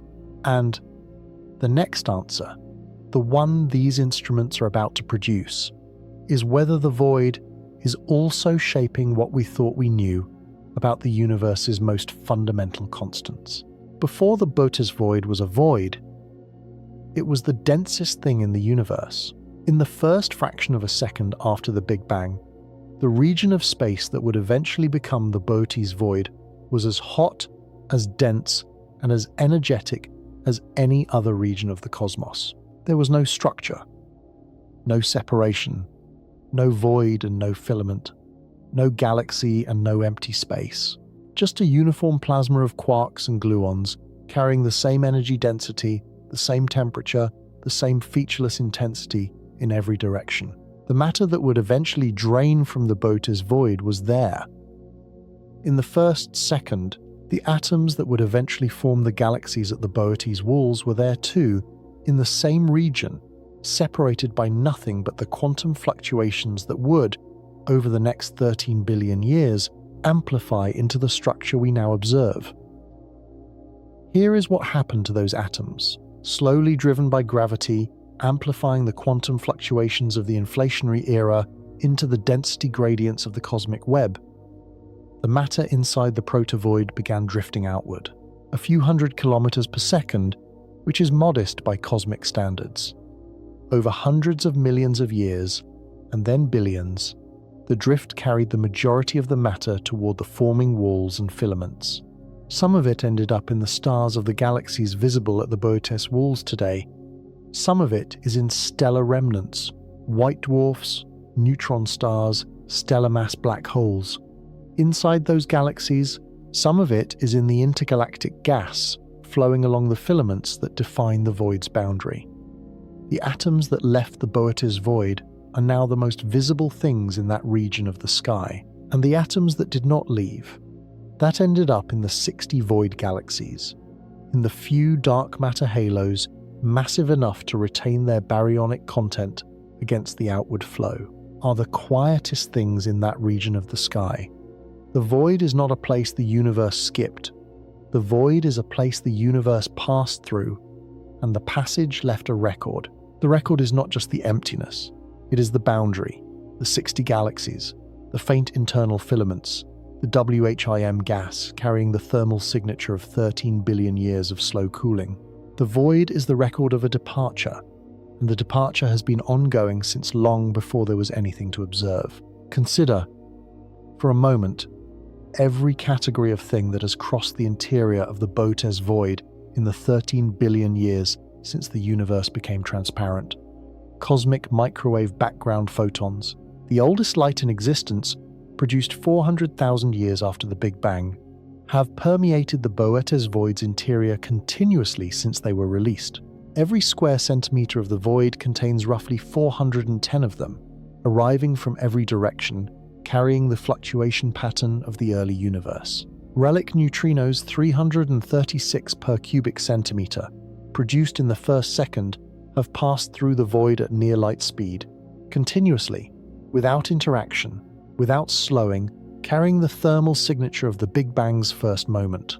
Gravitational waves produced by the mergers of black holes and neutron stars in the galaxies of the surrounding cosmic web have rippled through the void's interior, stretching and compressing space by fractions too small for any instrument inside the void to have detected. But they passed through, regardless. Photons from the first quasars, over 12 billion years ago, crossed the void and ionized its hydrogen gas in the final stages of reionization. Those photons are gone, redshifted beyond detectability, but the ionized state of the void's gas is their permanent legacy. High-energy cosmic rays, protons, accelerated to energies far beyond anything terrestrial. Accelerators produced have diffused through the void, following the faint magnetic field lines detected by LOFAR, propagating slowly from their sources in the surrounding filaments. And, for the past 100 years or so, the increasingly sensitive signals from human telescopes have sampled what the void contains, mapping its galaxy population, measuring its density profile, detecting the WHIM, listening for the BAO signal, detecting the magnetic field, correlating its position with the cold spot in the CMB. The void has never been untouched.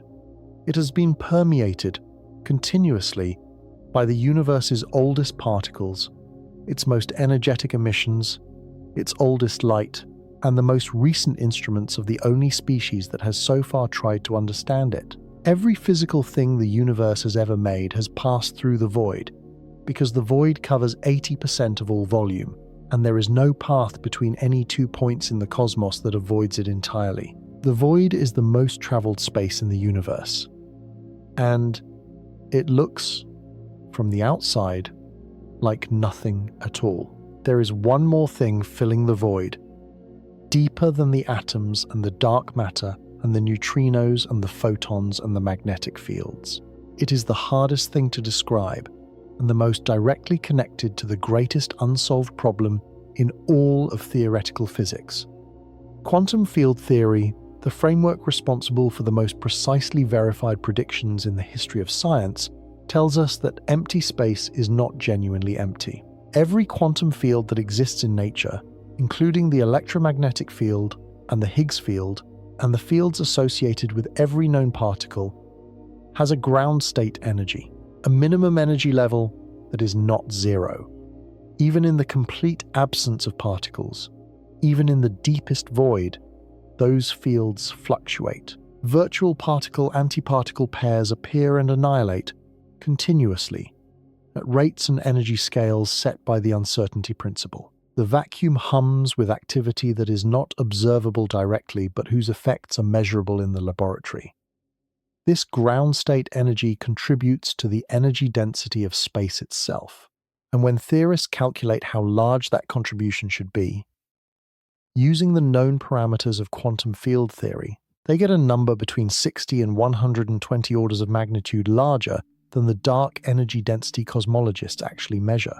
That discrepancy, a factor of at least 10 to the 60th power, is the cosmological constant problem. It is the largest known discrepancy between a theoretical prediction and an observational measurement in any field of science.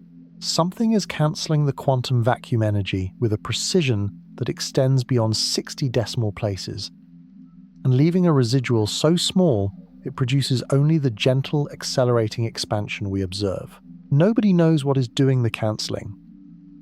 Nobody knows why the residual has the specific value it has.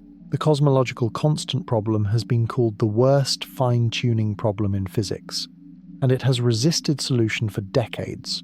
The void is where the residual, dark energy, is most clearly expressed, because the void is where dark energy has no competition.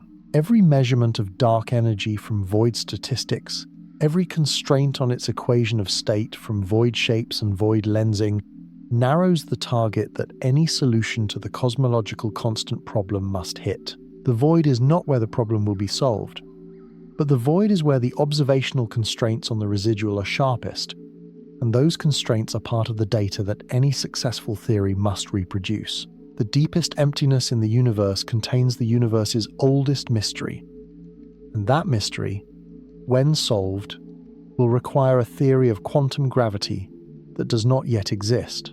There is a category of light arriving at every detector and every telescope in the universe that has crossed hundreds of millions of light-years of void without once encountering a filament, a galaxy, or any significant concentration of mass.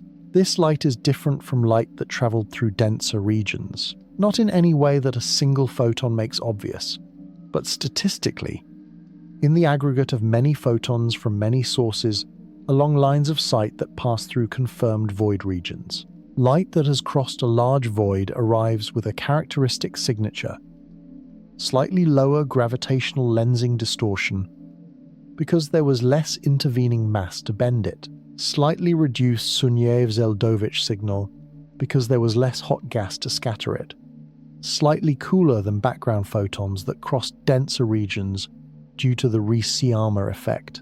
These differences are small, but they are real, and they are measurable in the aggregate, and they make void sightlines, lines of sight that pass through confirmed void regions, some of the cleanest available in observational cosmology. Astronomers have begun deliberately selecting void sightlines for precision observations where foreground contamination is a limiting, systematic error. A distant galaxy cluster observed through a foreground void has its lensing signal less contaminated by foreground structure than the same cluster observed through a foreground filament. A background quasar observed through a void has its spectrum less affected by foreground absorption. The void clears the line of sight in a way that no instrument can replicate, and it does so passively, by not being there.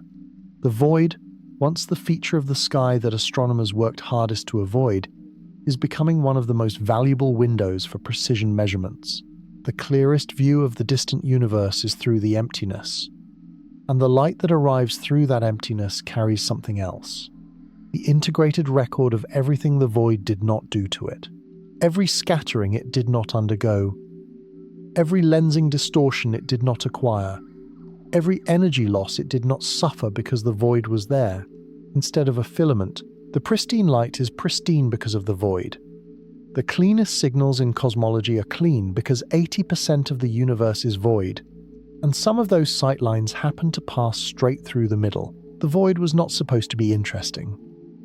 For most of the 20th century, it was the background, the blank space between the real objects, the part of the cosmic map you labelled with low-density contours and moved past on the way to the galaxies.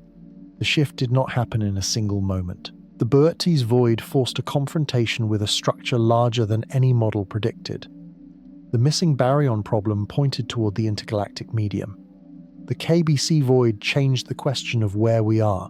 The dark energy constraints from void statistics revealed that the emptiness was a sharper probe of fundamental physics than the structures that had been studied for a century.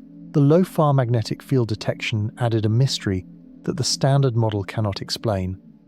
Each discovery forced a revision, not just of what is in the void, but of what the void is for. The void is a mirror. Everything the cosmic web is, the void shows in contrast. The high star formation rates of cluster galaxies are legible against the low, steady rates of void galaxies. The mergers and disruptions of dense environments are visible against the undisturbed evolution of isolated void galaxies. The complexity of cluster dark matter distributions is visible against the pristine simplicity of void dark matter profiles. The void does not just complement the cosmic web, it reveals the cosmic web by being its opposite. And in revealing the web, the void reveals something about us, the matter that makes up the Milky Way, the atoms in the sun, the Earth. Every living thing that has ever existed was once in the region of space that the KBC Void now occupies. The early matter that formed the proto-Milky Way did not drain outward because something pulled it back. Something in that matter, fluctuations in the dark matter density, local overdensities, seeded by the same quantum fluctuations that built everything else, provided the gravitational skeleton to hold some material in place, allowing it to collapse into a galaxy while the surrounding region drained away. You exist because some of the matter in this void did not leave when the rest of it did. The void is the record of what departed. You are part of the record of what stayed.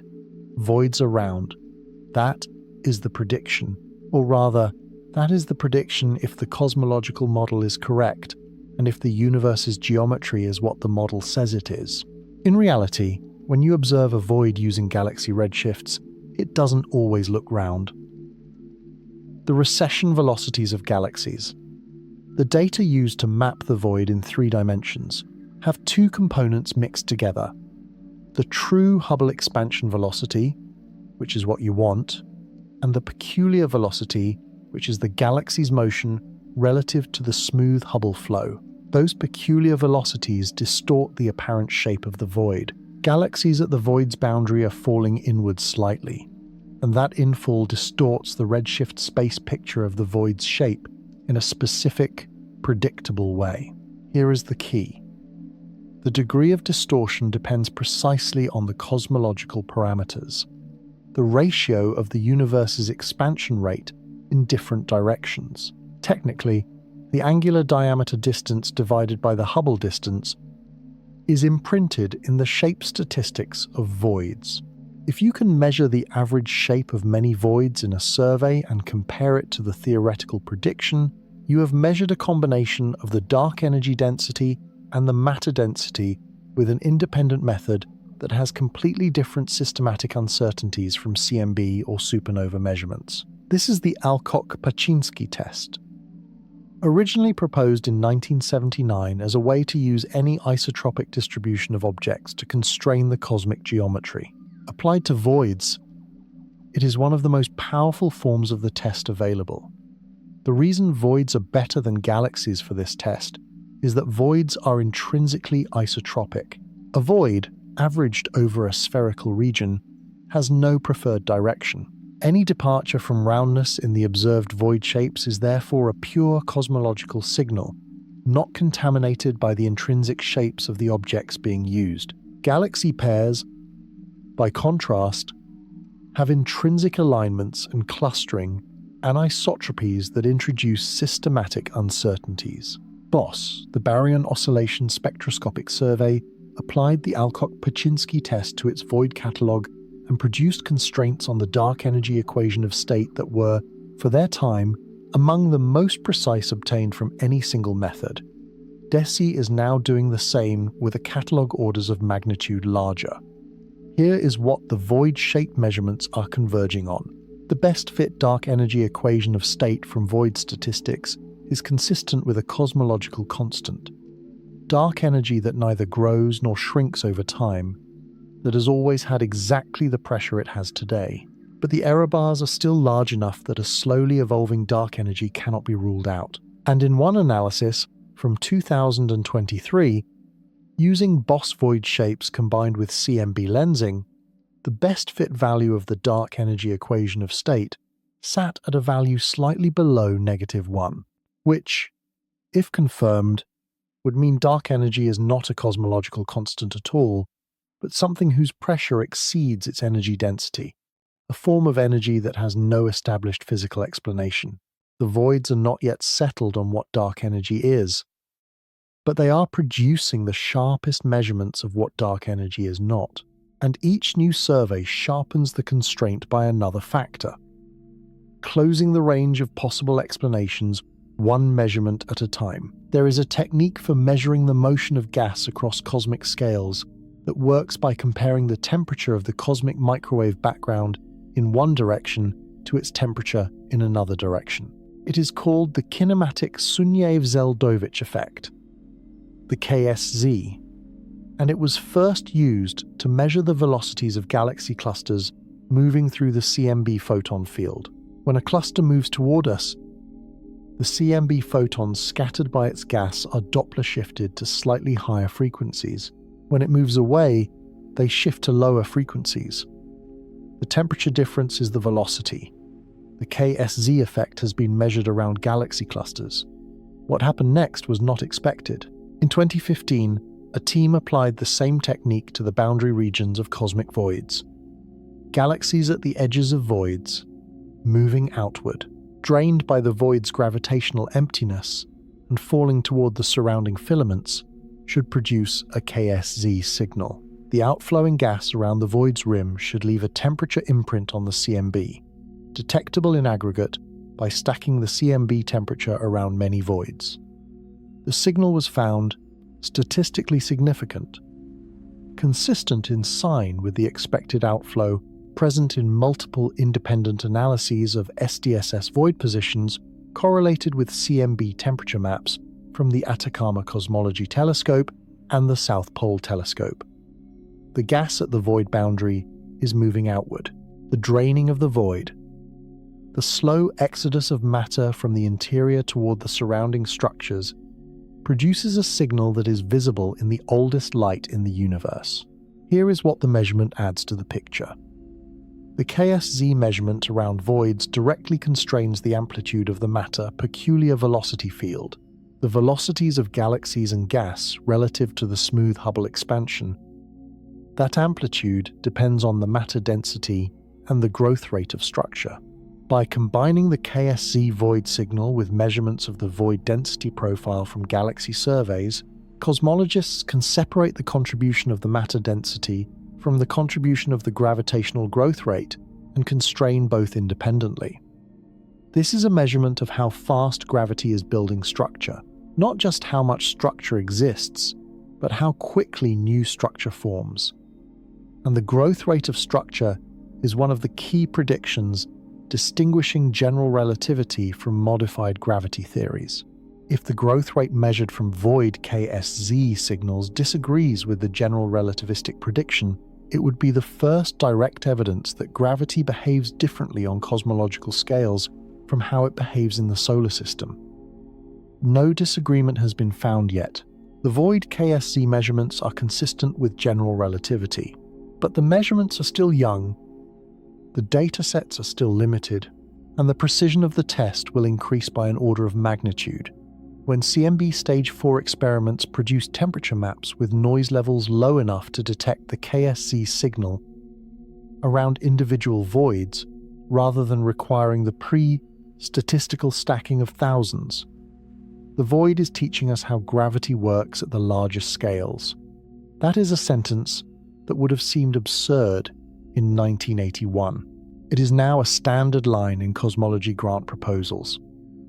The first galaxies formed in the densest regions of the early universe, in the proto-filaments and proto-nodes of the cosmic web, where dark matter had collapsed earliest and most completely, pulling gas in with it and triggering the formation of the first stars. The voids formed their first galaxies later, much later. In the early universe, the proto-voids were not empty. They were underdense, losing matter slowly to the surrounding overdense regions. The dark matter halos that formed inside proto-voids were smaller, less massive, and rarer than the halos in protofilaments. Gas fell into those halos more slowly. The first stars in protovoid halos ignited tens of millions of years after the first stars in protofilament halos, simply because the halos weren't massive enough to trigger star formation until later. The first void galaxies were therefore the last galaxies, the trailing edge of cosmic dawn, and here is what that delayed start produced. Because void galaxies formed after reionization had already begun, they formed in a universe that was partially ionized, a universe where the UV background from the first quasars and protofilament galaxies was already permeating intergalactic space, including the protovoid gas. That UV background raised the temperature of the protovoid gas above the threshold needed for it to fall into small dark matter halos. Small halos below a critical mass simply could not accrete gas from the warm, UV-heated intergalactic medium. Their gravity was insufficient to overcome the thermal pressure of the hot surrounding gas. This effect, called photoionization, heating, suppression, preferentially prevented galaxy formation in the smallest dark matter halos that existed in voids. The halos, above the critical mass, formed galaxies. The halos below it were suppressed. Dark matter concentrations with no visible stellar content, invisible in any survey that relies on light. These suppressed halos are still in the void today. They contain dark matter. They exert gravitational influence on the surrounding gas and on the visible galaxies nearby, but they have never formed enough stars to be detectable in optical surveys. The void's galaxy population, sparse as it is, represents only the fraction of void dark matter halos that cross the threshold for star formation. The majority may never have crossed it. The void may contain more dark matter halos than galaxies by a factor of 10 or more, the non-visible majority dark matter ghosts left over from the first billion years. This prediction can be tested with the next generation of 21 centimeter surveys, instruments that detect the neutral hydrogen directly, regardless of whether stars have formed, and that can map the distribution of gas in and around dark matter halos below the optical detection threshold. The square kilometer array is designed in part to conduct this survey. What it finds in the void will either confirm or falsify the photoionization suppression model, determining whether the void's invisible dark matter halos are as numerous as the theory predicts. The void may contain an invisible galaxy population larger than its visible one. That is not a metaphor. That is a testable prediction. The cosmic web repeats itself. At the largest scale, hundreds of millions to billions of light years. The cosmic web is a network of filaments, walls, clusters, and voids. Inside each void at that scale, there is a smaller version of the same structure. Internal filaments, smaller walls, tiny galaxy groups. The hierarchy goes down as far as the data resolution allows. And every time resolution improves, more levels of structure appear inside what previously looked featureless. This nested structure is not a coincidence. It is the expected output of the gravitational instability that built the cosmic web in the first place. The same physical process. Dark matter accumulating under gravity along density gradients. Gas following dark matter, stars following gas. Operates at every density and every scale where there is enough mass to generate a gravitational gradient. The scale sets the timescale and the final density, but not the process. The result is a structure that is, in a technical sense, scale-free over many orders of magnitude. The statistical properties of the void distribution, the void size function, the void density profile, the void correlation function, follow power laws that extend from the smallest measurable voids to the largest ones. There is no characteristic scale that breaks the pattern. The void is the same phenomenon from megaparsecs to gigaparsecs, differing only in size and density depth. Here is what this means for the science. A void 10 million light-years across and a void 2 billion light-years across are the same kind of object, the same physics, the same formation mechanism, the same predicted density profile, the same sensitivity to cosmological parameters. Measurements made with small voids, which are more numerous and better sampled, can in principle be translated into predictions for large voids, which are rarer and harder to characterize statistically. The small-scale void population is a laboratory for the large-scale void population. And the converse, anomalies in the large-scale void statistics, departures from the power law behavior that the nested structure predicts, are signals that something is different at that scale. The KBC Void, if its size and depth are confirmed, is anomalously large for its density depth. The Boötes Void is anomalously large for its redshift. Both of these anomalies could reflect statistical fluctuations, rare but not impossible events in the expected distribution, or they could reflect something the standard model does not include. A physical process that preferentially produces very large voids, operating at scales the current models don't capture. The nested structure of voids is not just a curiosity of the cosmic web's geometry. It is a diagnostic. Effumum fluvo paslas, a way of testing whether the same physics operates at every scale, or whether something breaks the self-similarity at some specific size. The answer, when the next generation surveys have enough resolution and volume to test it, will either confirm the standard model's scale-free prediction or mark the scale where something new begins. There is a signal in the shapes of distant galaxies that encodes the mass distribution of everything between those galaxies and us. Not the visible mass. The total mass, including dark matter, the signal is weak gravitational lensing. The subtle, coherent distortion of galaxy shapes produced by the gravitational deflection of light as it passes through intervening mass concentrations. A galaxy cluster produces a strong lensing signal. The mass is high enough that the distortion of background galaxy shapes is detectable around individual clusters. A cosmic filament produces a weaker signal, detectable only by stacking many filaments in a survey.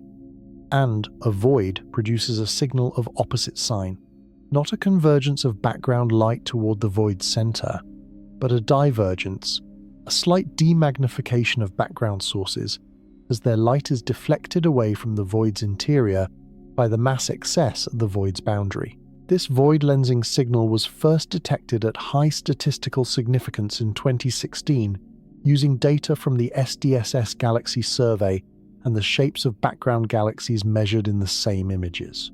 The signal was present, at the right amplitude, with the right spatial profile, consistent with the dark matter density profile predicted by N-body simulations of void formation. Here is what the void lensing signal measures that galaxy surveys cannot. Galaxy surveys count galaxies, but galaxies are biased traces of the underlying dark matter. The ratio of galaxy density to dark matter density is not 1, and it varies across different environments in ways that are only approximately understood. The void lensing signal is directly proportional to the total mass, dark matter included, without any dependence on the galaxy to dark matter bias. It measures what is actually there, not what is visible.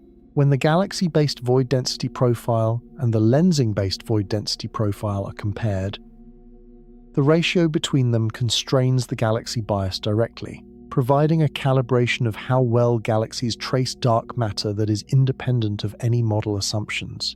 This calibration has proven useful for improving the precision of dark energy measurements from galaxy surveys, because a better calibration of the galaxy bias reduces the dominant systematic uncertainty in those measurements.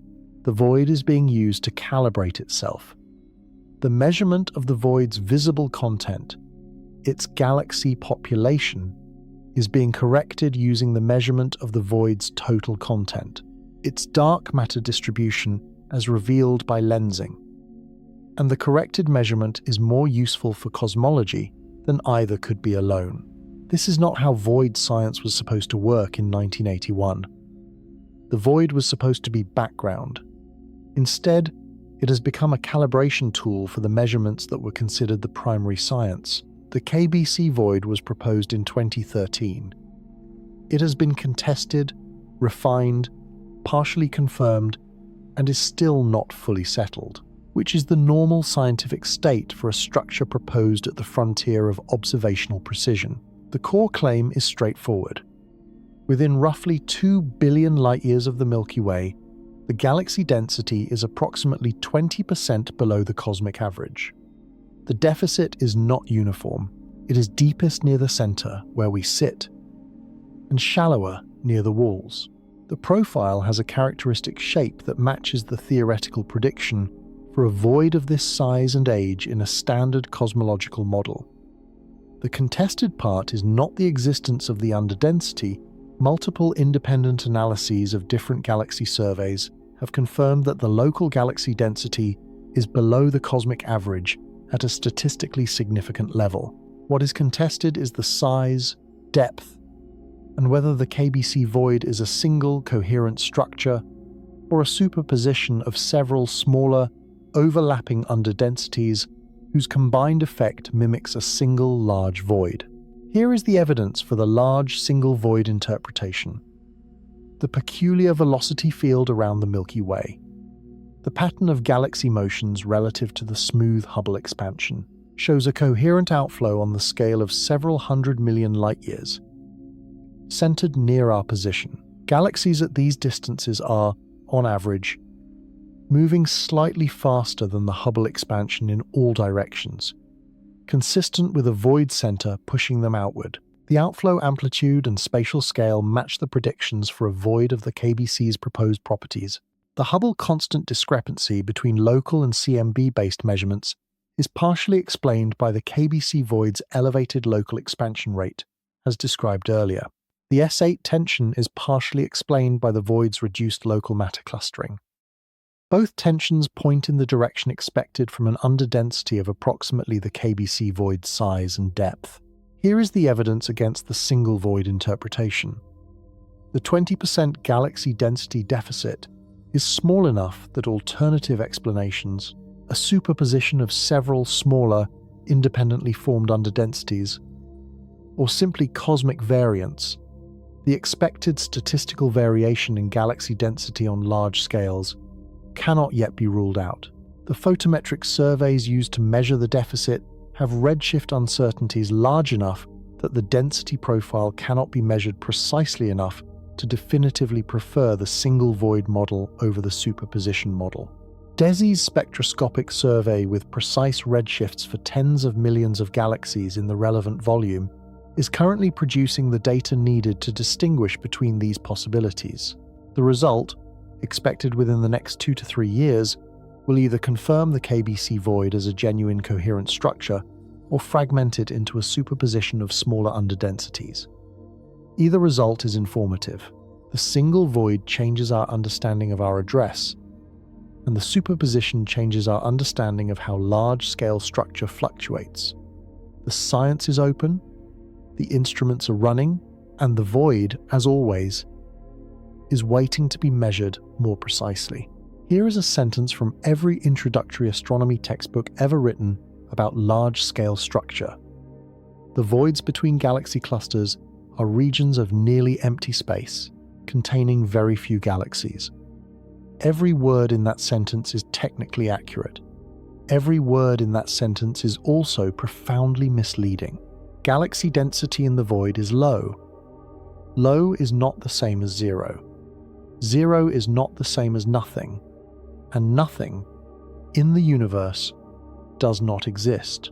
The void contains warm, hot intergalactic gas carrying 40% of the universe's ordinary atoms.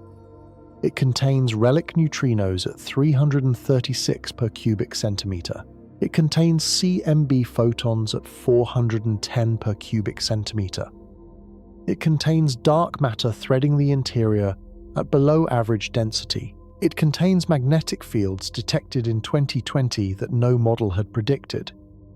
It contains nested internal filaments, organizing the sparse galaxies that do reside inside. It contains the acoustic echo of the universe's first sound wave. And it contains dark energy, the dominant component of the universe's total energy content, operating here without competition from any mass concentration driving the void's expansion at a rate determined entirely by the cosmological constant. The textbook sentence is not wrong. It describes one measurement of one property. But that measurement galaxy density is the least important thing about the void. It describes what is not there. It says nothing about the 700 plus particles per cubic centimeter that fill the void's every point regardless of galaxy count. It says nothing about the magnetic relic that may predate the first stars. It says nothing about the dark energy dominating every dynamic process in the void's interior.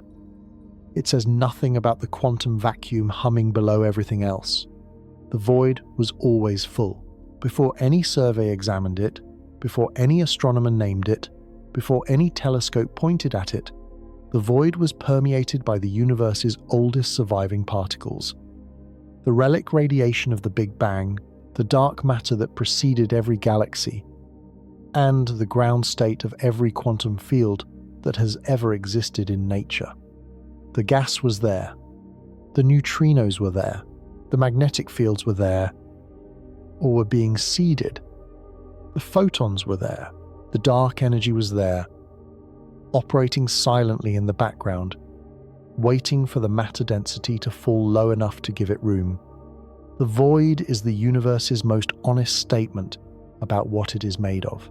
Not what is bright, not what is visible, not what shows up in a survey catalogue, but what is actually there, filling every cubic centimetre of space, regardless of whether a galaxy happens to have formed nearby.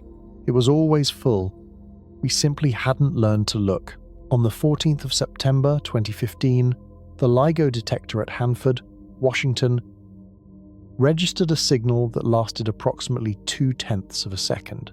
The signal was the gravitational wave from the merger of two black holes roughly 1.3 billion light-years away. A collision so violent that in the fraction of a second around the moment of merger, the system radiated more energy than all the stars in the observable universe combined, exclusively as gravitational waves in a burst that shook the fabric of space-time itself. That burst crossed the Milky Way and compressed and stretched the LIGO mirrors by 1,000th the diameter of a proton. It also crossed the void. Gravitational waves, unlike electromagnetic radiation, are not scattered by gas, absorbed by dust, or deflected by magnetic fields. They pass through the intergalactic medium, including the void's interior. With essentially no attenuation, they cross filaments and voids with equal indifference, slowing by fractions so small they are currently undetectable, carrying the signal of their source through the full history of the universe's structure without distortion. But without distortion requires a caveat. Gravitational waves, like photons, are affected by the expansion of the universe. Their wavelength stretches as space expands, reducing their observed frequency relative to their emitted frequency. The amount of stretching depends on the integrated expansion history along the line of sight. The total expansion undergone since the wave was emitted.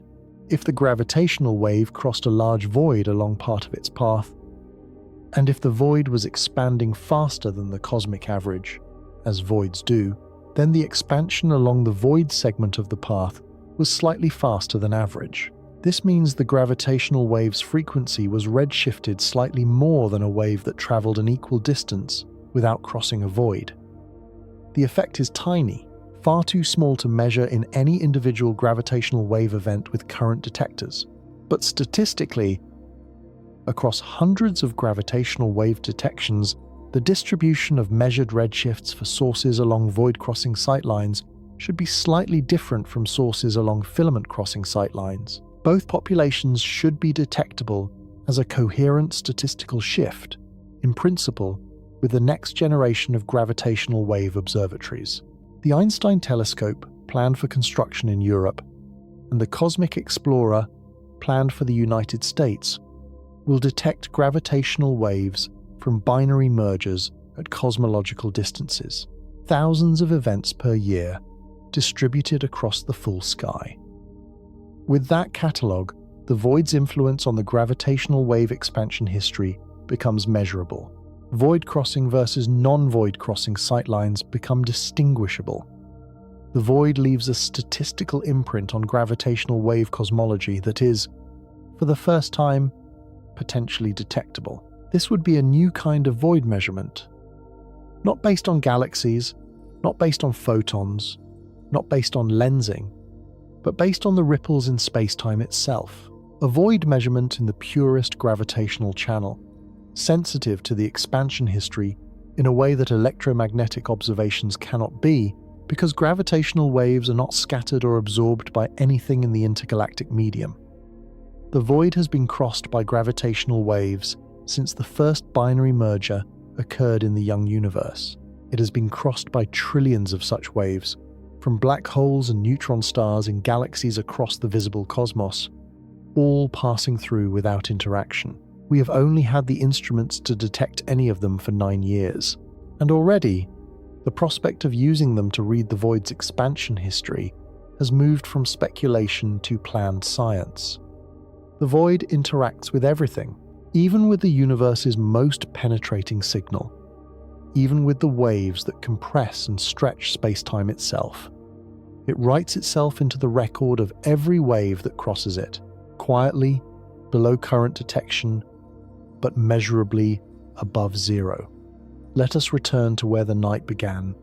Right now, if the KBC Void is real, and the evidence has grown steadily since 2013, in galaxy surveys, in velocity field measurements, in the Hubble and S8 tension analyses, you are sitting near the center of the largest proposed underdensity in the observable universe. The walls of that void, where the universe's density returns to normal, are 250 million light-years away. The light currently arriving from those walls left them 250 million years ago, before the first dinosaurs appeared on Earth. The space you are inside is measurably different from the cosmic average. Dark energy is the dominant force here, operating with less competition than in typical regions. The local expansion rate is slightly elevated, biasing every measurement of the Hubble constant made from within the void toward a higher value than the global rate. The matter clustering amplitude is slightly reduced, biasing weak lensing measurements of S8 toward a lower value than the global average. Every precision cosmological measurement ever made from Earth has been made from inside this anomaly, not from a neutral location, not from a representative sample of the universe.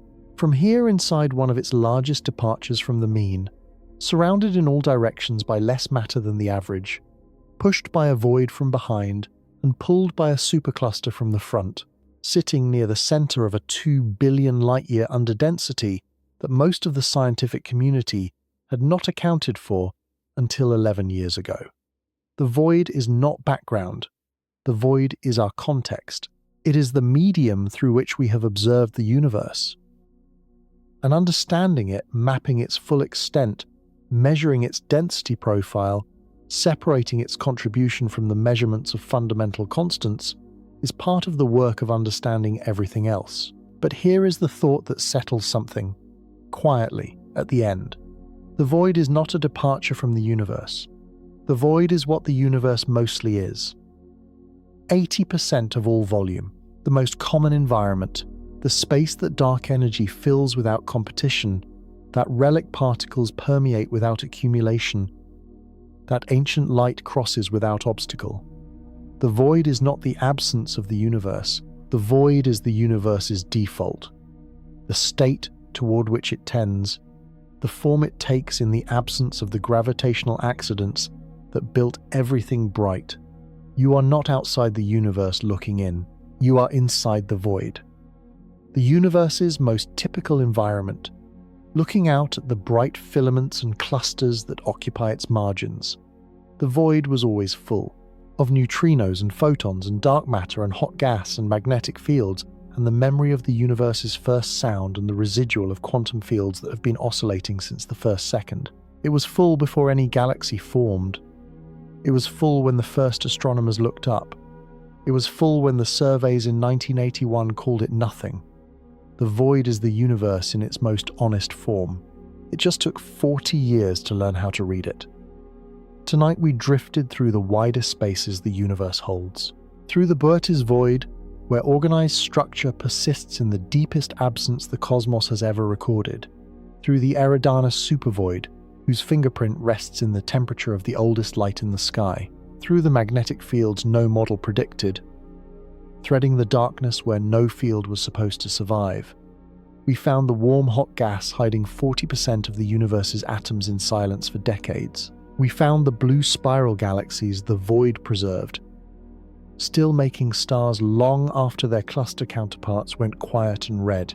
We found the dark matter threading the interior, the neutrinos filling every cubic centimeter with the relics of the first, second, and the dark energy operating here, unchallenged, more clearly than anywhere else in the observable cosmos.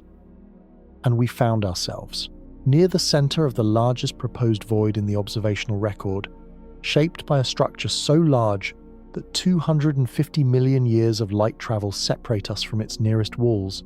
Measuring the universe from inside an anomaly we only recognized 13 years ago. The word empty has never fit. The universe does not make empty. It makes densities and gradients and structures, and the spaces between structures.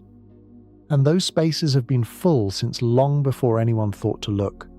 If your eyes feel heavy, let them close. If this is the kind of night you return to, subscribe. It helps this quiet universe keep growing.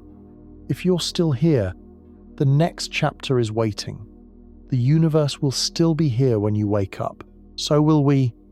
Good night.